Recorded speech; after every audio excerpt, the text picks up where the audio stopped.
अपने अतीत पर विचार करते हुए जगन मूर्ति के पैरों तले सो गया। उसकी नींद तब खुली जब सर फ्रेडरिक लॉली के सिर पर चिड़ियों की चहचहाहट सुनाई दी। जगन ने हड़बड़ाकर आंखें खोली और अपने घर पर नजर डाली, जिस पर सूरज की किरणें पड़ रही थीं। उसकी मुंडेरें दिखाई दे रही थीं। उसने अपने आप से कहा, रात से तो जरा ज्यादा साफ हैं, लेकिन प्रसन्न नहीं दिखाई दे रही। पिछले दिनों की हंसी और रोशनी अब यहां नहीं दिखाई देगी। कौन इसे रोशन करेगा? बेटा तो नहीं ही करेगा, और न उसकी वो। उसे क्या कहकर बुलाऊं, क्या नाम दूं उसे? जो हो, वे हैं कहाँ? मुझे तो बताते ही नहीं। दोनों एक जैसे हैं। दोनों में से एक भी ऐसा नहीं है जो घर में रौनक लाए, जैसे मेरी माँ थी या बीवी जब वो जिंदा थी। इसके बिल्कुल खिलाफ ये उसे काला कर रहे हैं। शायद मैं यहां ना रहूं तो ये खुश रह सकते हैं। जगन को लगा कि अब उसका इस घर में जाना संभव नहीं होगा। इस पर दाग लग चुका है, लेकिन जिस घर को दाग लगा है वो मेरा नहीं है, उसका है। फिर मुझे परेशान होने की क्या जरूरत है? अब मैं 60 का हो गया हूं और 10-15 साल ही और जीऊंगा। लेकिन माली की मशीन बने या ना बने, वो 60 या इससे भी ज्यादा साल इस घर में रहेगा। ईश्वर उसे लंबी आयु दे। जगन ने कल्पना में माली को 80 वर्ष की उम्र में देखा और उसका मन द्रवित हो उठा। लेकिन उसके तुरंत बाद उसे ख्याल आया, और तब ग्रेस की क्या स्थिति होगी? यही बनी रहेगी? शायद माली उसे वापस भेज दे। यही समस्या का सही हल होगा। यदि माली अभी यहां फटाफट विवाह कर लेने के सुझाव को ठुकरा देता है तो। ये यादें जीते हुए उसे सुइयां सी चुभने लगीं। इस घर में मेरा जीवन शायद समाप्त हो गया है। अगर मैं 10-15 साल और जिया तो इसका स्तर कुछ और होगा। 60 की उम्र में मनुष्य का एक तरह से पुनर्जन्म होता है। शायद इसीलिए लोग 60वीं सालगिरह खास तौर पर मनाते हैं। उसे याद आया कि उसके पिता और माता, चाचा और चाची और 20 दूसरे रिश्तेदारों ने बड़ी धूमधाम से अपनी 60वीं सालगिरह मनाई थी, जैसे उनकी शादियां हो रही हों। बैंड बाजा, तुरही, शहनाई, सारे शोर शराबे और शानदार दावत के साथ तब लोग कुछ न कुछ मनाने और समारोह करने के लिए जैसे हर वक्त तैयार बैठे रहते थे। उसने भी ये सब खूब किया था और अब उसे कोई शिकायत नहीं थी। माली ने अब साबित कर दिया था कि समारोह की कोई जरूरत नहीं है। गले में माला डालने की भी नहीं। बिल्कुल कोई बंधन नहीं, न कोई जिम्मेदारी। आओ, मिलो, साथ रहो, और जब ठीक समझो लात मारकर अलग हो जाओ। जो सख्त लात मारेगा वही फायदे में रहेगा। लात मारना, ये क्या हुआ? दोनों हरी कार में एक दूसरे की टांग में टांग अड़ाए किस तरह बैठे थे, एक दूसरे की बुराई करने के बाद। इन घटनाओं पर ताज्जुब करने का कोई मतलब नहीं था, थकान ही होती थी। माली के कार्यों में कोई अर्थ तलाश करना कुछ ऐसा होता था जैसे किसी आधी अधूरी लिखी भाषा को समझने की कोशिश की जाए। अब उसे और कुछ जानना समझना शेष नहीं रहा था। पुरानी घटनाओं के चक्रव्यूह को भेदना अब जरूरी नहीं था, क्योंकि उसके सामने खड़े कुंडियां लगे मकान में अब कोई समारोह या उत्सव नहीं होगा। उसकी 60वीं वर्षगांठ चुपचाप गुजर जाएगी, किसी को उसका पता भी नहीं चलेगा। यूं भी विधुर व्यक्ति को कोई समारोह करने का अधिकार नहीं है। वो रिटायर होने योग्य ही रह जाता है। ये कैसा जादुई शब्द है जिसे हर अतीत से मुक्त होना है। वो निर्द्वंद होकर बिना कोई गलती किए पूर्ण संपूर्णता से पिछले जीवन को एकदम समाप्त कर देता है। लेकिन उसे अब भी एक दफा कुछ जरूरी चीजें साथ लाने के लिए घर जाना था। इसके बाद वो गौतम बुद्ध की तरह जो शांति की खोज में अकेले घर छोड़कर चल पड़े थे, चल पड़ेगा। सवेरे के 5 बज रहे थे। इस वक्त वो हमेशा स्नान करता था। वो घर आया और 1 घंटे बाद स्नान ध्यान करके और नाश्ता करके हाथ में एक झोला लटकाए जिसमें उसका चरखा भी था, घर से बाहर निकला। चरखे के बारे में उसका कहना था, ये मेरा व्रत है जो मैंने गांधी जी के कारण लिया था। मैंने उनके सामने प्रण किया था कि जीवन में प्रतिदिन चरखा कातूंगा। मैं घर में रहूं या जंगल में, ये काम मैं रोज करूंगा। सूरज की रोशनी, ठंडे जल में स्नान और दलिए का नाश्ता करके परित्याग की उसकी कुछ भावनाएं मंद पड़ती सी लगी। घर की चाबी अभी भी उसके हाथ में थी। वो सोचने लगा, इसे किसके पास छोड़ जाना चाहिए? इसे अपने साथ तो नहीं ले जा सकता, लेकिन क्यों न ले जाऊं अपने साथ? ये तो पिछवाड़े की चाबी है, सामने की चाबी तो माली के ही पास होगी। अगर वो दरवाजा ना खोले तो? जो हो, ये उसका काम है, जो चाहे करे। अब ये घर उसका है, जिस पर भूतों का कब्जा हो सकता है। वे चीजों को इधर उधर फेंकेंगे। जगन इन बातों पर पूरी तरह विश्वास तो नहीं करता था, लेकिन वो ऐसे कई खाली पड़े मकानों को जानता था जहां ऐसी घटनाएं सुनी जाती थीं। आखिरकार भूत प्रेतों को भी तो रहने के लिए कोई जगह चाहिए। वो सोचने लगा कि अब उसका जासूसी करने वाला पड़ोसी इन भूतों से जो चाहे पूछताछ कर सकेगा। फिर भी उसे चाबी की चिंता बनी रही। उसे अपने भाई के पास क्यों ना छोड़ दिया जाए, इस बहाने से उससे मिलना भी हो जाएगा। वो इस बात पर विचार करने लगा। गफूर की टैक्सी ले विनायक स्ट्रीट जाए और चाबी भाई के पास छोड़ आए। सालों पहले जब उसने राष्ट्रीय आंदोलन में भाग लेने का निर्णय किया था, तब गिरफ्तारी देने से पहले वो सबसे मिला था और उनसे विदा ली थी। उसे याद है, तब उसके भाई की आंखों में आंसू भर आए थे। उसका पूरा परिवार एकत्र हो गया था। सब लोग आधे रास्ते तक उसके साथ आए थे, हालांकि वे उसकी देशभक्ति से सहमत नहीं थे। उसकी इच्छा हुई कि इस अवसर पर भी लोग उसे इसी तरह विदाई दें। जब ये लोग जेल जा रहे व्यक्ति के प्रति इतना सद्भाव व्यक्त कर सकते थे, तो अब संसार का परित्याग कर जाने वाले के प्रति भी उन्हें कुछ न कुछ अवश्य व्यक्त करना चाहिए, बल्कि उससे भी ज्यादा, क्योंकि इस प्रकार घर छोड़ना मृत्यु को वरण करने के बराबर है। यद्यपि वो सांस लेगा, खाएगा, पिएगा और कभी कभी दूसरों से संपर्क भी करेगा, लेकिन ये जीवन किसी भी दृष्टि से मृत्यु से भिन्न नहीं होता। उसकी इच्छा हुई कि उसे शानदार भीड़ भाड़ वाली विदाई दी जाए, लेकिन पुराने लोगों में अब एक उसका भाई ही बचा था। उसे भाई की एक झलक देखने की इच्छा होने लगी। कजन ने बताया था कि उसके सारे दांत गिर गए हैं, इसलिए भी वो देखना चाहता था कि अब वो कैसा लगता है। उसे भाई की खरखरी आवाज और टुकड़े टुकड़े में वाक्य बोलने की आदत याद आने लगी, जो बहुत सशक्त आदमी था और सब छोटे भाई बहनों का जन्मजात नेता था। गफूर की टैक्सी देखते ही सड़क के सब लोग उसके इर्द गिर्द उसे देखने इकट्ठे हो जाएंगे, जो एक विदेशी लड़की का ससुर था और घर छोड़ रहा था। भाई शायद उससे कहे कि सड़क पर खड़े होकर ही चाबी मेरी तरफ फेंक दो, नहीं तो तुम्हारी साया से भी मेरा घर अशुद्ध हो जाएगा। उसे वहीं से चिल्लाकर बताना पड़ेगा, मैं 60 का हो गया हूं, इसलिए आश्रम में रहने जा रहा हूं, ये मेरा नया जन्म हो रहा है। उसे माली के बारे में भी बताना पड़ेगा। उसकी शादी के बारे में नया सत्य यह है कि दोनों की शादी हुई ही नहीं है। दोनों एक दूसरे के खिलाफ भी बोलते हैं और एक साथ टांग में टांग अड़ाकर बैठते भी हैं। इस पर भाई उसे फटकार भी सकता है, परिवार की प्रतिष्ठा का नाश करने वाले, तुम दफा हो जाओ यहां से। ऐसा हुआ तो टैक्सी के चारों तरफ जमा भीड़ उसका मजाक उड़ाएगी, उसे रोक लेगी और मार्केट रोड से जाने वाली उसकी बस छूट जाएगी। फिर उसे हमेशा की जिंदगी जीनी पड़ जाएगी, वही रोजमर्रा की भागदौड़। ये गलत बात होगी। इससे तो अच्छा यही है कि चाबी अपने साथ ही रखूं, आखिरकार पीछे का ही तो दरवाजा है। सर फ्रेडरिक लॉली की बगल से गुजरते हुए उसने देखा कि कजन साइकिल पर हिलता डुलता तेजी से चला जा रहा है। उसकी चुटिया हवा में उड़ रही है और साइकिल के पहिए कभी इधर होते हैं कभी उधर, और जैसे किसी चमत्कार से गिरते नहीं हैं और सड़क के बीच आ जाते हैं। वो तो ताज्जुब से उसे देखने लगा, क्योंकि उसने पहले कभी कजन को साइकिल चलाते नहीं देखा था। कजिन उसे देखकर चौंका और लड़खड़ाते हुए उसकी तरफ बढ़ने लगा। जगन टकराने से बचने के लिए पीछे हटा और कजन 12 गज दूर आगे बढ़कर नीचे गिर पड़ा। साइकिल वहीं रह गई और वो खुद लुढ़कता हुआ एक गड्ढे में जाकर रुक गया। वो अपने को उठाने लगा, तभी जगन दौड़कर उसके पास आ पहुंचा।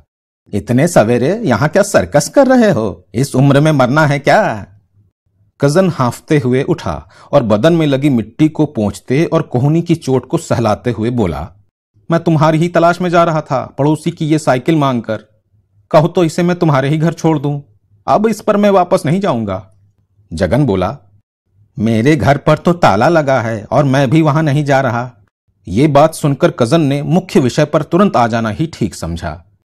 मेरे साथ आओ, वकील इंतजार कर रहा है, माली को फौरन मदद की जरूरत है। क्या हुआ माली को? कल शाम से जेल में है। जगन सड़क के बीच में ही रुक गया और चिल्लाकर बोला, हे भगवान, क्यों? उसके साथ गाड़ी में शराब की आधी बोतल पाई गई। शिव शिव शिव शिव, इसीलिए मैं उसे ये भयंकर कार खरीदने से मना कर रहा था। वो गाड़ी के खिलाफ अपना गुस्सा उतारने लगा तो कजन बोला, किसी और ने भी तो बोतल उसमें डाल दी हो सकती है। तुम नहीं समझते, मोटर गाड़ी पर चलने वालों का दिमाग खराब हो जाता है। जगन को अपना ये तर्क अच्छा लग रहा था। अगर वो ये गाड़ी ना खरीदता तो सब कुछ सही होता। तुम मुझे टोको मत, मेरी बात सुनो, कजन ने बेचैनी से कहा। उसे फौरन पुलिस लॉकअप से छुड़ाना है। ये कोई अच्छी जगह नहीं है। हम शाम को ही छुड़ा लाते, लेकिन तुम तो एकदम गायब हो गए। कहां गए थे तुम? मैं मूर्ति के पास सो रहा था। उसे अपनी पत्नी के ताने याद आए जो वो उसके बाहर सोने पर देती थी। बड़ा अच्छा वक्त चुना मूर्ति को कंपनी देने का, जबकि मैं दुनिया भर में तुम्हारी तलाश करता रहा। कजन ने घूर कर उसे देखा और कहा, नहीं तो हम रात को ही छुड़ा लाते। हाय हाय बेचारा माली लॉकअप में। अब बताओ क्या किया जाए। वहां उसे कितनी तकलीफ हुई होगी। 7 साल की उम्र से वो गद्दे पर सोता आया है। अब उसे मैं वहां से कैसे छुड़ाऊं? उसकी आंखों में आंसू उतरने लगे और उनके बीच से कजन उसे टेढ़ा मेढ़ा, बौना और बदशक्ल दिखाई देने लगा। कजन धीरे से बोला, अब शांत हो जाओ, वो भिखमंगा तुम्हें देख रहा है। कजन बहुत व्यवहारिक आदमी था और जानता था किस स्थिति में क्या किया जाए। इसीलिए जगन ने सोचा, शहर भर में उसकी इतनी पूछ है। किसी भी घर में कोई भी संकट हो, गमी हो, शादी हो, दुर्घटना हो, मुकदमा हो, कजन सब कामों में सफल रहता है। जगन ने पूछा, किस लॉकअप में है? सब जेल में, जब तक मुकदमा नहीं शुरू होता। उठो, जल्दी करो, चलकर देखें कि क्या। जगन का सिर चक्कर खाने लगा। वो हथेलियों से माथा दबाने लगा। अब ज्यादा कुछ मत कहो, मैं बर्दाश्त नहीं कर पा रहा। ये कहकर वो मूर्ति के पैरों तले आंखें बंद करके लंबा लेट गया। कजन बोला, मेरे साथ घर चलो। नहीं, जगन ने कहा, तुम्हें आराम की जरूरत है। फिक्र मत करो, मैं तुम्हारी तरफ से सब संभाल लूंगा। कजन ने उसके कंधे थपथपाए और बोला, इस तरह हौसला मत खो। इस तरह इस छोटी सी बात से पस्त हो जाओगे तो तुम्हारी सारी फिलॉसफी की कीमत ही क्या रहेगी? उस सब जेल में, जगन कहने लगा, मैं उस जगह को जानता हूं, बहुत गंदी है। लोग वहीं कोने में पेशाब करते हैं। या मेरे उन दिनों से क्या उसमें कोई सुधार हुआ है? उसने नाक छिनकते हुए पूछा। हाँ हाँ, अब बहुत फर्क आ गया है। हाँ, जरूर आ गया होगा, मैं जानता हूं। हालांकि अंग्रेजों के उस जमाने में, कजन ने बताया, मैंने पहला काम यह किया है कि वहां गया और वार्डरों से बात की, बेटे से भी मिलकर बात की, उसे 1 कप कॉफी भी पिलवाई, उसे कुछ खाने को भी दिया। वहां वो भूखा ही होगा, उसका खास ख्याल रखा जाएगा। मैं जिला कलेक्टर को जानता हूं, इसलिए कुछ करवा सकता हूं। शाम को 6 बजे मुझे खबर मिली। मैं सुपरिटेंडेंट इंजीनियर के घर से लौट रहा था, जहां मैं उनके बेटे के लिए ट्यूटर लेकर गया था। जनरल पोस्ट ऑफिस के मोड़ पर सुपरिटेंडेंट इंजीनियर साहब के अर्दली ने मुझे यह खबर दी। कार मेम्पी की चौकी पर रोकी गई, जहां नशाबंदी वगैरह की जांच की जाती है। उसी इलाके में और पहाड़ियों पर शराब के गैर कानूनी भट्टे चलाए जाते हैं। एक सिपाही ने मालिक की कार रोकी और उसकी तलाशी ली तो आधी बोतल शराब की मिली। फिर तो तुम जानते ही हो कि क्या हुआ होगा। पुलिस ने गाड़ी जब्त कर ली, गवाहों के सामने बोतल पर सील ठोकी और गाड़ी पर सवार सबको नशाबंदी कानून में पकड़ लिया। और कौन थे उसके साथ? 2 दोस्त। इन दोस्तों ने ही उसे बिगाड़ा है। गाड़ी कहाँ है? पुलिस ले गई। जब तक फैसला नहीं हो जाता उन्हीं के पास रहेगी। जगन उठकर बैठ गया और आंखें बंद करके हाथ जोड़कर चुपचाप कुछ प्रार्थना करने लगा। मैं नहीं जानता था कि बेटा पीता भी है। ये उसके लिए नई जानकारी थी। इस कानून में पकड़े जाने के लिए पीने की जरूरत नहीं है, सिर्फ नाक में से बू आनी चाहिए। कुछ बुखार के मिक्सचर भी ऐसे होते हैं जिनसे शराब की बू आती है। अगर डॉक्टर लिख दे कि उसने ऐसी दवा की 2 खुराकें ली हैं तो कौन सा डॉक्टर लिखेगा ये? अब तुम वक्त बर्बाद मत करो, मेरे साथ चलो, वकील ये सब इंतजाम कर लेगा। कजन ने धैर्य खोते हुए कहा। हरी गाड़ी पहाड़ियों में किस काम से गई थी? ये मतलब की बात नहीं है। जो हो, माली बिजनेस के सिलसिले में कुछ पार्टियों से बात करने वहां गया था। पीक हाउस अच्छी जगह है, कोई विदेशियों का प्रतिनिधि भी आने वाला था। जगन सचेत हो उठा। अच्छा, विदेशियों का प्रतिनिधि? जोरदार शब्द हैं। हिंदुस्तान में कोई बिजनेस करना नहीं जानता, हमेशा विदेशी ही होने चाहिए। अच्छा ठीक है, लेकिन वो बोतल कहां से आई? कोई छोड़ गया था। पहाड़ी सड़क पर एक अजनबी ने गाड़ी रोककर लिफ्ट मांगी, फिर बीच में ही उतर गया। शायद वही बोतल छोड़ गया। ये संभावना सुनकर जगन को लगा कि ये हो सकता है। उसने कजन की आंखों में आंखें डालकर देखा कि ये कितना सच बोल रहा है, लेकिन उसने अपनी आंखें हटा ली और कहा, इस दुनिया में सब कुछ संभव है। किसी पर कोई भरोसा नहीं किया जा सकता, खास तौर पर अजनबियों से। जब तुम घर पर नहीं मिले तो मैं गणेश राव की तलाश में निकला, जो जिले का सबसे अच्छा वकील है। हालांकि वो गले तक काम में डूबा है, लेकिन उसने हमारा केस ले लिया। वो माली को भी जानता है और उसकी योजना उसे पसंद भी है। उसने माली के बिजनेस में शेयर खरीदने का वादा भी किया है। उसे क्या लगता है, माली की स्कीम सफल होगी? मुझे इस बारे में बात करने का मौका तो नहीं मिला, लेकिन उसने मशीन की सफलता के बारे में यही कहा। हाँ हाँ, क्यों नहीं हो सकती। जगन सोचने लगा। कजन बोला, ये सब छोड़ो, हमारा केस बहुत मजबूत है। सवेरे 2 बजे तक हम इसके बारे में बात करते रहे। मुझे सोने का जरा भी वक्त नहीं मिला। सवेरे मैंने ये साइकिल ली और तुमसे मिलने से पहले 4 दफा जमीन पर गिरा। अब कभी साइकिल पर मत चढ़ना, नहीं तो मर ही जाओगे, जगन ने उपदेश दिया। वकील उस सिपाही की तफ्तीश भी कर रहा है जिसने माली को चौकी पर रोका था। जिस अजनबी ने लिफ्ट ली वो उसी का आदमी भी हो सकता है। उन्हें तुमसे ही कुछ शिकायत हो सकती होगी। क्यों? जगन ने सवाल किया। मुझसे क्यों कोई शिकायत होगी? 100 कारण हो सकते हैं, कजन ने जवाब दिया। आम आदमी बुरा ही होता है। वो तुम्हारी दुकान से मिठाई के मुफ्त पैकेट मांग रहा होगा। आखिरकार ये सब गरीब लोग हैं। इतनी कम तनख्वाह पाते हैं कि दुकानदारों से मांग जांच के ही उनका काम चलता है। तुम्हें अब न याद आ रहा हो, लेकिन तुमने कभी उसे धमकाया जरूर होगा। मैंने तो दुकान में कोई सिपाही कभी देखा तक नहीं। या जब तुम आंदोलन में कानून तोड़ते थे तब से तुमसे खार खाए बैठा होगा। जगन ये सुनकर हंसा। अगर शिकायत की बात हो तो हमें ज्यादा शिकायत होनी चाहिए। ये भी हो सकता है, लेकिन महात्मा जी ने हमें ये सिखाया है कि किसी से शिकायत नहीं रखनी चाहिए। जो हो, उस जमाने के सिपाही तो अब तक मर खप गए होंगे। हो सकता है उसकी माली से कभी झड़प हुई हो। ज्यादातर सिपाही स्कूटर और गाड़ी चलाने वाले लड़कों से खार खाते हैं। खैर, ये जनरल बात है। तुम्हें वकील बताएगा कि क्या कहना है। हमें उसके निर्देशों का पालन करना होगा। बस एक बात है, जिरह में हमें वही कहना है जो वो बताएगा। फैसला तुम्हारे बयान पर ही निर्भर करेगा। जगन ने संक्षेप में कहा, अगर तुम्हारा कहना सच है तो सत्य की ही विजय होगी। नहीं है तो मैं कुछ नहीं कर सकता। नहीं, ये मत बोलो। माली को छुड़ाने के लिए जो जरूरी होगा हमें करना पड़ेगा। इस कानून में उसे 2 साल की सजा हो सकती है। हम उसे बचाने या सजा दिलवाने वाले कौन होते हैं? जगन ने दार्शनिक भाव से कहा। वो पहले धक्के से काफी हद तक बाहर निकल आया था और जरा ज्यादा खुलकर बोलने लगा था। हालांकि आवाज का खरखरापन अभी पूरी तरह दूर नहीं हुआ था। सच्चाई ही उसे बाहर निकालेगी। अगर जो तुम कह रहे हो वो सच हो।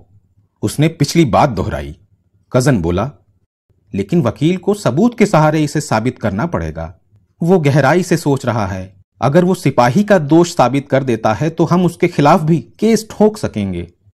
जगन का दिमाग अब एकदम साफ हो गया था। उसने अपने थैले पर नजर डाली, उसे उठाया और कहने लगा, मैं तुम्हारे सौभाग्य की कामना करता हूं। तुम्हारे वकील और उसके महान मुवक्किल के भी, और उस बेचारे सिपाही की जिसने उस हरी गाड़ी को रोकने की जुर्रत की। लेकिन मुझसे इसमें शामिल होने की उम्मीद मत करना। मुझे तुम इन सब से बाहर रखो, अकेला छोड़ दो। मुझे एकदम भूल जाओ। मैं कोई भी सवाल किए बिना चला जाता हूं। चला जाता हूं? कहां चले जाओगे? कजन ने परेशान होकर पूछा। मैं अब कुछ नया करने जा रहा हूं। 60 साल में हर रोज वही जो करता रहा, उससे अलग। मैं कहीं और जा रहा हूं, सिर्फ ये थैला लेकर। मेरी जरूरत की हर चीज इसमें है। बैंक की पासबुक भी होगी, कजन ने कहा। सबसे जरूरी चीज, सब कुछ उसी में समा जाता है। लेकिन जा कहां रहे हो? जगन ने नदी के पार वाली वो जगह बताई। कजन चौंक कर बोला, मैं जानता हूं, मरघट के बगल वाली जगह। उस बाल रंगने वाले ने तुम्हें बेचने की कोशिश की होगी। अरे उससे दूर रहना, वो जादू करता है, तांत्रिक है। काला जादू और लोहे को सोना बनाने की बात करता है। मैं नहीं जानता कि वो क्या करता है। मैं तो उसे पत्थर में से देवी बनाते देखना चाहता हूं। अगर वो जगह मुझे पसंद नहीं आती तो मैं कहीं और चला जाऊंगा। अब मैं आजाद पंछी हूं। आज से पहले मैंने इतना निश्चय कभी नहीं किया। मुझे अच्छा लगा कि तुम मेरे जाने से पहले मिल गए। ना मिलते तो भी मैं चला जाता। मेरे बिना भी ये दुनिया चलती रहेगी। जब किसी महापुरुष की हत्या कर दी जाती है या वो दिल का दौरा पड़ने से खुद ही मर जाता है, तब भी इस संसार का कुछ नहीं बिगड़ता। समझ लेना, मुझे दौरा पड़ गया। उसने कजन को चाबियों का एक गुच्छा दिया और कहा, दुकान समय पर खोलना और चलाना। बाद में माली ही उसका मालिक होगा। शिवरामन और दूसरों को खुश रखना, किसी को निकालना मत। जब जरूरत हो आश्रम आ जाना, या कुछ बताना हिसाब करना हो, मैं तुम्हें गाइड दूंगा। मार्केट गेट से मेम्पी के लिए सवेरे 8:30 बजे से 4-4 घंटे बाद बसें चलना शुरू हो जाती हैं। मैं जानता हूं तुम बिजी आदमी हो, लेकिन इस वक्त तुम्हें मेरी मदद करनी है। ठीक है, जो तुम कहोगे करूंगा। कजन उसके शब्दों से घबराया सा लगा। वकील को शुरू के खर्चों के लिए 2000 रुपए देने हैं। वो जमानत पर बरी करवा देगा। शाम तक माली को बाहर आ जाना चाहिए। जेल की एक खुराक उसके लिए बुरी नहीं होगी। इस वक्त उसे इसी की जरूरत है। ये कहकर जगन ने थैला खोला और उसमें से चेक बुक निकाली। उसे घुटने पर रखकर चेक लिखा और कजन को पकड़ा दिया। और खर्चा हुआ तो? कजन ने पूछा। दे दिया जाएगा, और क्या। जब जरूरत हो मांग लेना। मैं किसी दूसरे ग्रह पर तो नहीं जा रहा। कजन को जगन के इस परिवर्तन पर आश्चर्य हो रहा था, जिसकी आंखें गीली हो उठी थीं और जो बार बार यही कह रहा था, कुछ दिन की जेल किसी को नुकसान नहीं करती। मुझे 8:30 बजे मार्केट गेट से बस पकड़नी है। मैं ज्यादा सवाल नहीं करना चाहता, लेकिन वो लड़की कहाँ है? ये कहकर वो उठा और थैला कंधे पर लटका लिया। उसके मित्रों ने उसे एक लड़कियों के हॉस्टल में काम दिला दिया है। कजन बताने लगा, लेकिन जगन ने उसे बीच में ही टोक कर कहा, अगर तुम्हें वो मिले तो उससे कहना कि अगर कभी वो अपने देश वापस जाना चाहे तो मैं टिकट ले दूंगा। ये उसके लिए हमारा कर्तव्य है। वो अच्छी लड़की है। दोस्तों, आज ये उपन्यास मालगुडी का मिठाई वाला समाप्त हुआ। इस उपन्यास के जितने भी चरित्र हैं, यदि आप उनके बारे में कुछ सोचते हैं और बताने की इच्छा रखते हैं तो झिझकिए मत, कमेंट बॉक्स में बताइए। और ये उपन्यास आपको कैसा लगा ये भी।